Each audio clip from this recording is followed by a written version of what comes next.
आज पढ़ेंगे वैक्सीज के बारे में कि वैक्सीज क्या होते हैं। इससे लास्ट आपको मैंने बताया था न्यूट्रल फैट्स के बारे में कि न्यूट्रल फैट्स क्या होते हैं। आपको मैंने बताया था कि न्यूट्रल फैट्स सिंपल लिपिड्स की टाइप हैं। वैसे ही न्यूट्रल फैट्स की ही तरह वैक्सीज भी सिंपल लिपिड्स की ही टाइप हैं। अब देखिए इसमें क्या है, अब न्यूट्रल फैट में और वैक्सीज में क्या डिफरेंस होता है, क्योंकि न्यूट्रल फैट भी एक सिंपल लिपिड है और वैक्सीज भी क्या है, एक तरह के सिंपल लिपिड हैं। तो there is a little difference between the neutral fats and the waxes. आपको मैंने बताया था कि न्यूट्रल फैट्स वो सिंपल लिपिड है जिनके अंदर फैटी एसिड्स प्रेजेंट होते हैं और अल्कोहल की फॉर्म में उनके पास क्या होती है, हमेशा ग्लिसरॉल होती है। जबकि वैक्सीज वो सिंपल लिपिड हैं जो कि बने होते हैं किससे, इनके अंदर भी न्यूट्रल फैट की तरह क्या प्रेजेंट होते हैं, इनके अंदर भी न्यूट्रल फैट की तरह प्रेजेंट होते हैं फैटी एसिड्स और साथ में क्या प्रेजेंट होती है, अल्कोहल। लेकिन वो अल्कोहल कभी भी आपको ग्लिसरॉल की फॉर्म में नहीं मिलेगी। यहां पे क्या लिखेंगे हम, अल्कोहल, अल्कोहल होगी, लेकिन गैस कैसी होगी, अल्कोहल तो होगी लेकिन बट अदर देन ग्लिसरॉल। तो क्या समझे भैया इससे आप कि वैक्सीज वो सिंपल लिपिड हैं जो कि बने होते हैं किससे, फैटी एसिड से और किससे, अल्कोहल से। लेकिन वैक्सीज के अंदर जो अल्कोहल होती है वो कभी भी आपको ग्लिसरॉल की फॉर्म में नहीं मिलेगी। इसलिए हमने यहाँ पे अलग से लिखा है कि waxes are those simple lipids that contains fatty acids and alcohol but other than the glycerol. इनके अंदर ग्लिसरॉल को छोड़ के कोई दूसरी अल्कोहल मिलती है। तो यही एक छोटा सा डिफरेंस है किसके बीच में, between the neutral fats and the waxes. तो देखिए वैक्सीज की अगर हम टाइप पढ़े तो क्या है, देखिए अब वैक्सीज की हम कॉमन सी टाइप पढ़ेंगे बहुत हुई, ठीक है ना। तो जैसे कि वैक्सीज का अगर मैं एग्जाम्पल दूं तो वैक्सीज का एक छोटा सा एग्जाम्पल है जो है बी वैक्स। भाई एग्जाम्पल क्या है, बी वैक्स। तो बी वैक्स जो है एक तरह का वैक्स है। अभी बी वैक्स क्या है, एक तरह का वैक्स है। जो हनी बी होती है, हनी बी इस वैक्स को प्रोड्यूस करती हैं। इसलिए हनी बी के द्वारा प्रोड्यूस किए गए इस वैक्स को क्या बोलते हैं, it is called as the bee wax.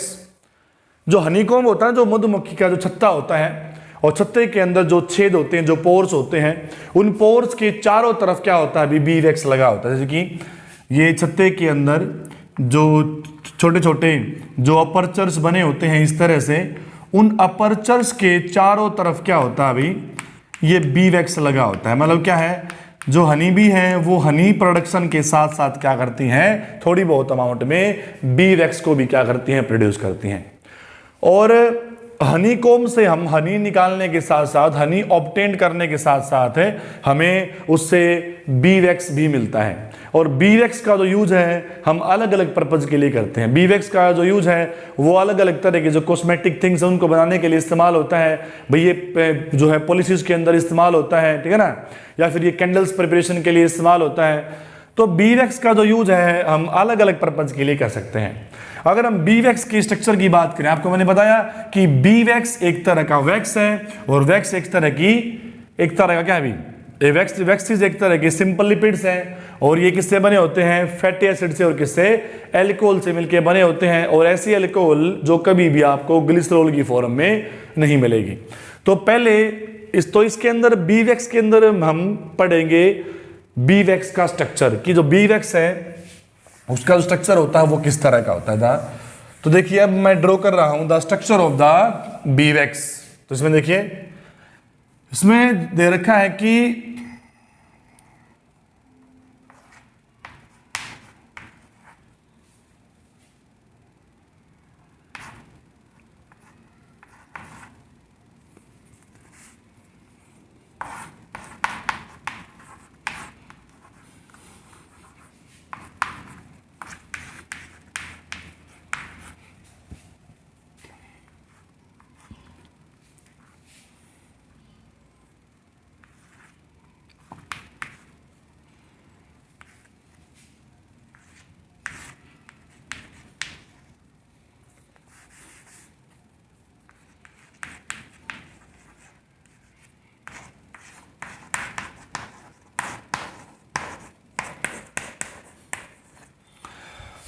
तो देखिए इसमें आपको मैंने दो केमिकल दिखाए हैं। ये तो है भाई यहां से लेके यहां तक का हमारा फैटी एसिड जो आप समझ चुके होंगे। ये आपको मैंने कहा क्या है भाई, ये है पाल्मिटिक एसिड भी, CH3 CH2 14 COOH। और ये है कोई एल्कोहल भाई, और इस एल्कोहल का नाम है, इस एल्कोहल का नाम है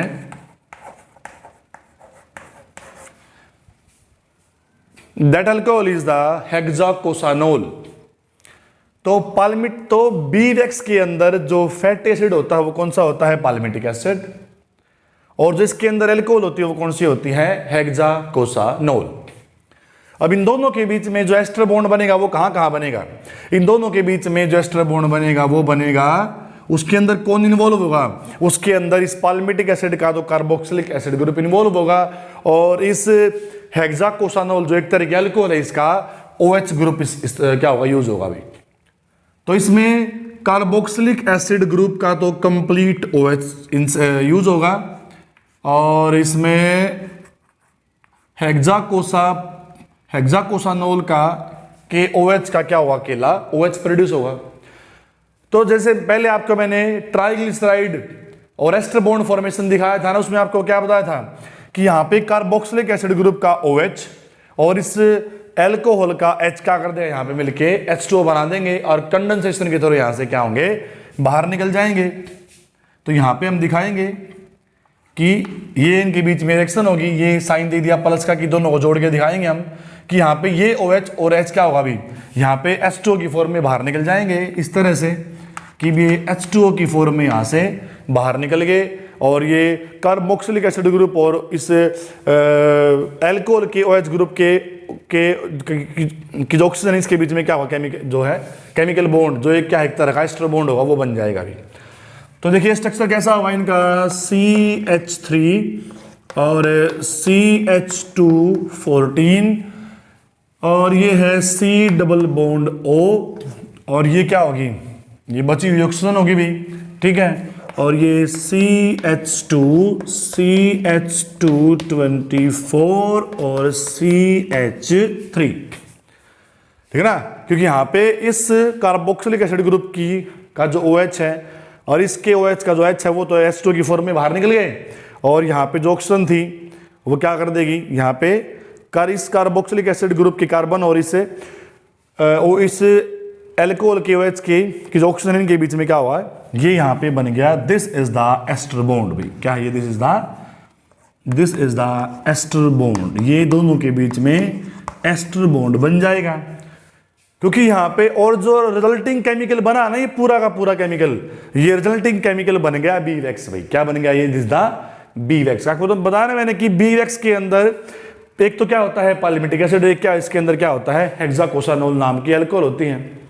तो यहाँ पे बीवेक्स के अंदर जो ये दोनों जुड़ गया आपस में, और जो बीवेक्स बना उसका ना ये क्या बन गया, इसके अंदर फैटी एसिड जो पाल्मिटिक एसिड है और जो एल्कोहल है ये हेक्साकोसानोल दोनों आपस में बाइंड होगी, और दोनों के जुड़ने से जो रिजल्टिंग केमिकल बना है उस रिजल्टिंग केमिकल का नाम है हेक्साकोसापाल्मिटेट।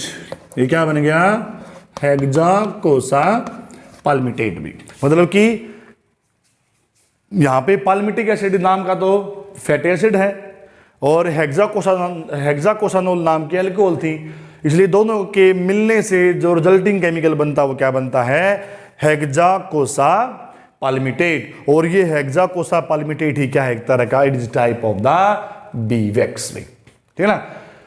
तो ये था, this is the structure of the beeswax, ठीक है ना। तो ये हमने पढ़ लिया वैक्स का एक एग्जांपल, किसकी फॉर्म में, in the form of the beeswax. तो ये है, this is the structure of the beeswax, इसको मैंने क्या नाम दिया, इट इज द हेक्साकोसापाल्मिटेट।